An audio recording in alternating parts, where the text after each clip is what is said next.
Welcome to Medical Discovery News. I'm Dr. David Niesel. And I'm Dr. Norbert Herzog. 2018 has a number of anniversaries marking big events in history.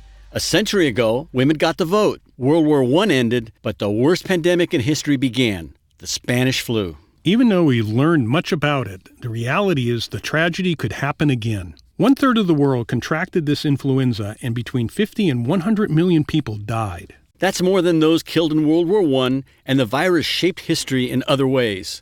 For example, the mishandling of the epidemic in India boosted their independence movement. The Spanish flu spared no one. Among those infected who survived were the British Prime Minister, the American President, and the German Kaiser.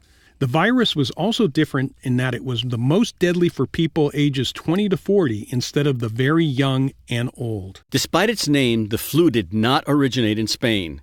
When World War I was winding down, reports of a deadly flu came out of several countries, including Spain. It spread along trade routes, and the mass movement of soldiers also helped it spread across nearly every continent. In the U.S., by October 1918, almost 200,000 people had died. Gauze masks were distributed, quarantines were instituted, store sales were banned, and theaters were closed.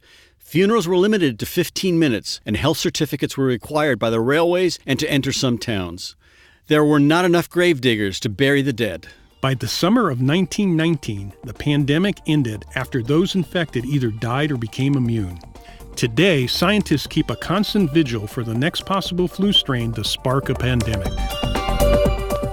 We are Drs. David Niesel and Norbert Herzog at the University of Texas Medical Branch and the Frank H. Netter School of Medicine at Quinnipiac University, where biomedical discoveries shape the future of medicine. For much more and our disclaimer, go to medicaldiscoverynews.com.